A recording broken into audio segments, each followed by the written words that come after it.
kung pag-usapan si Bongbong Marcos, of course, talagang his trust and approval ratings are taking a hit. Do you think, how do you see this second half of his administration?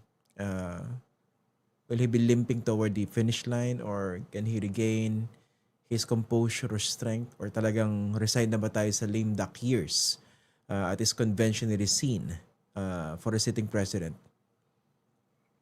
I think the answer to that question is in his hands, no? Kung if he plays his cards right, pwede pa niyang ma-regain yung kanyang standing, credibility, and endorsement value sa 2028. Pero kung if he plays yung script nung kalaban niya, itong mga Duterte, di talagang he will be limping up to 2028. Ang nakikita ko rito, one way to reverse his situation is kailangan niya ng he needs to go on full on offensive against the enemies of the state, not only the enemies of his administration but the enemies of the state, specifically those who are working on his ouster. Kasi pagka political dissent lang, okay yan sa democratic space. Pero yung talagang papabagsakin mo na yung gobyerno, yung administrasyon, kalaban ka na ng Estado. And alam niyan dapat ng mga gumagawa nito. Alam mo, nung panahon ni GMA, ginawa niya yon, di ba? Ito, hindi lang siya. Kami, tanggap na namin. Gumawa kami ng kumaga, outside the norms or normal conventions of a democratic movement. But yung mga ibang civil society noon, talagang krinash din niya yung dissent. He survived, pero hindi niya na na-regain yung credibility ng administration niya. So in this case, hand in hand, you have to deal with the enemy na nagpapabagsak sa'yo strongly, no? Wala na yung appeasement kasi hindi naman sila nadadaan doon. Pangalawa, hand in hand, kailangan niya nang i-deliver yung mga pangako na governance, di ba? Alam mo, one thing na hindi nila na-optimize, significantly na bumaba na yung presyo ng bigas, from 50 plus nung tail end nung Duterte administration. Ngayon nasa 28 pesos may makukuha ka na medyo quality ng bigas. Ang laking diferensya nun. That's a 25 peso difference. Dapat hina-highlight nila yon. Ang problema kasi is tinutukan niya itong parang siya yung naging muka nung corruption ng administration kasi siya yung palaging humaharap dun sa issue na yan. Dapat yan, pabigay na nila doon nung una sa ICI, pero pumalpak yung ICI, hindi nila ginawa yung trabaho nila. Dapat, ito na ngayon, ipaubaya niya na sa ombudsman yung issue na yan. Si ombudsman na lang yung maglalabas ng mga kakasuhan later on, yung mga may issue ng warrant, pero siya dapat deliver na siya ng mga serbisyo sa publiko kasi hirap na yung mga kababayan natin. And kung makapag-provide siya ng trabaho at mapababa yung cost of living, yan, ma-appreciate yan greatly ng mga kababayan natin. So, yun. Okay. Ito po, lastly, two-pronged ditong question ko.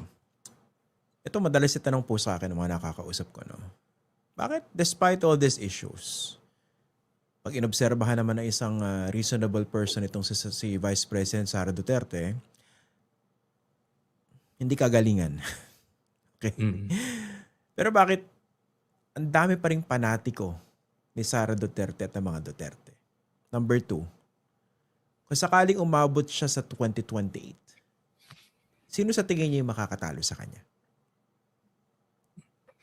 Okay, first, alam niyo, social phenomenon yung yung fanaticism.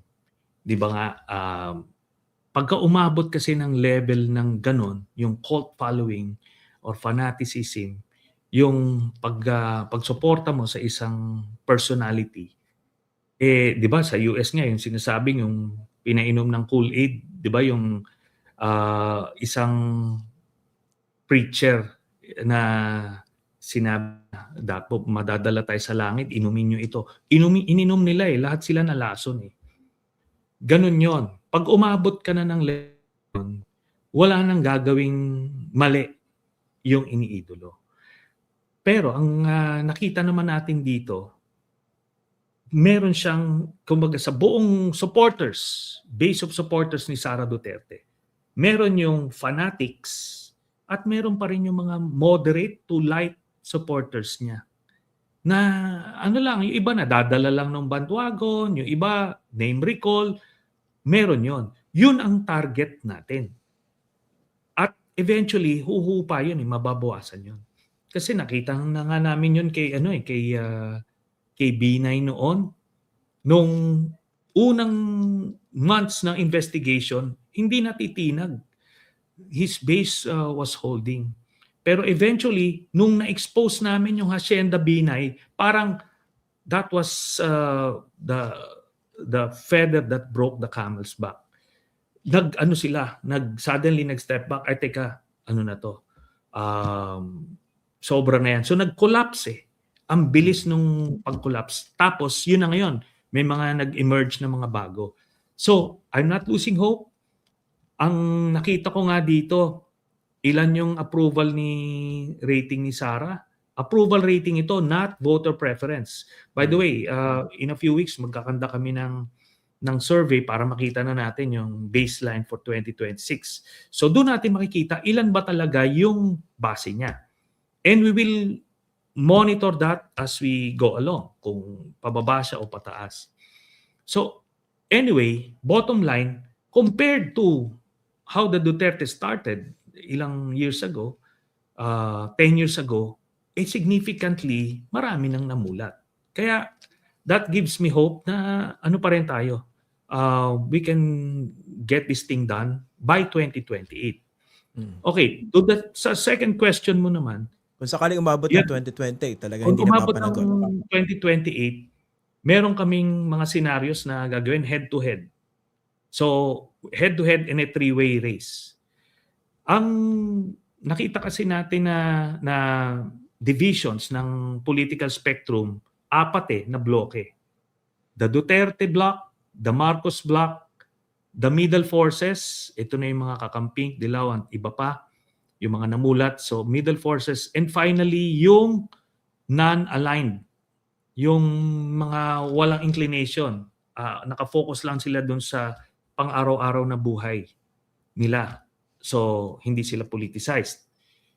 Yan, dito kasi, pag three-way race, may kandidato yung Marcos, yung Pink, yung middle forces, and yung Dutertes, dito natin makikita. So we have a scenario like that. So I can, let's say, hypothesize na Go ahead. kung three-way race, lamang yung Dutertes, di ba? Pero meron din kami scenario na head-to-head, meaning magme-merge itong Marcos and yung middle forces to come up with a unity ticket na ang candidate for president would come from the middle forces. So, pag nangyari yan, we will see, di ba? So, then meron pa rin long list na ginagawa nila na parang chapsuy na kung sino-sino mga pangalan yung ginagawa, which is what the usual commercial surveys do, di ba? Ando doon iba't ibang pangalan. So dito sa mga scenarios ito, head to head, whether it's Sara, Andrisa, Sara or Bam Aquino, or Sara and General Torre, tapos three-way race, isama mo si John B. Crimolia, di ba? Kung Si Lenny, nasa ano pa ba? Yan ang pinupush ng iba pa rin. Nagsabi kasi siya na hindi na raw siya tatakbo.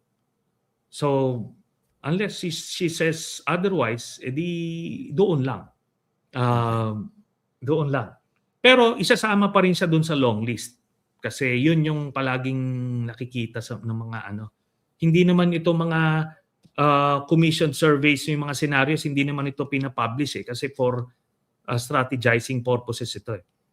So dun pa lang natin makikita and dun natin malalaman kung anong impact ng head-to-head kung dalawa lang ang kandidato parang noong 1986 or kung three-way race ang And then, mangyayari. what do you plan to do? Let's say, natapos yung survey na yan.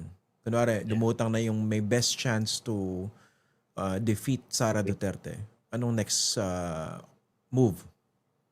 Dito natin makikita kung internally, syempre, we will be sharing this information para malalaman natin. Pero doon sa kung sino man yung kandidato na yon, makikita mo pa rin saan ka mahina relatively doon sa mga areas na na malakas ka. So, masa-strategize mo, malalaman mo kung ano pa yung areas na kailangan na trabahuin mo, 'di ba?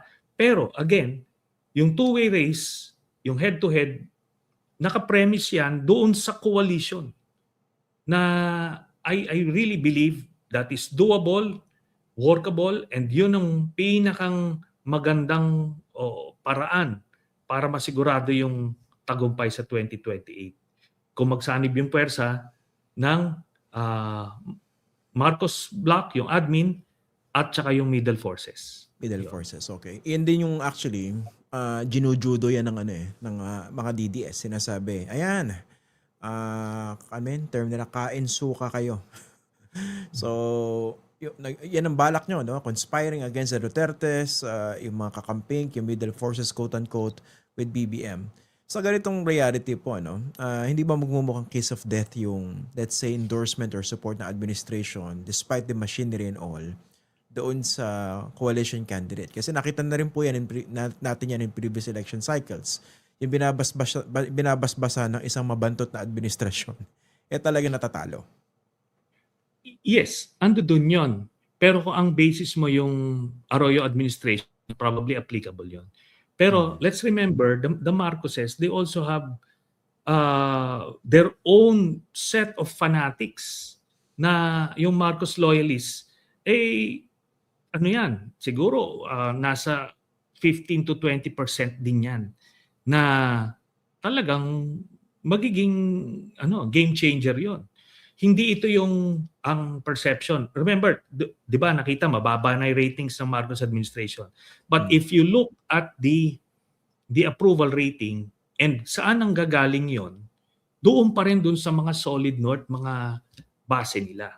And hindi mo makukuha yon. Kunyari, magsabihin mo, tayo na lang mag-isa. So, three-way race yun. So, ano ba ang mas magandang tsansa? Yung three-way race o yung head-to-head with Sara? Saka walang kandidato si BBM, di ba? Wala siyang kandidato. Wala siyang kandidato. Well, unless nga i-push nila si John Vic.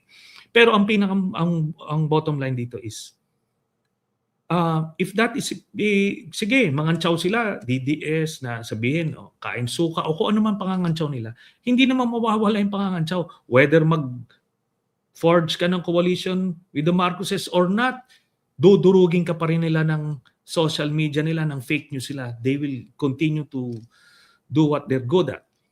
Pero, ang tanong dito is, if that is the price to pay, para lang serbisyo tayo at masimulan na natin yung reforma sa ating bayan, hindi ba kayang malunok yun?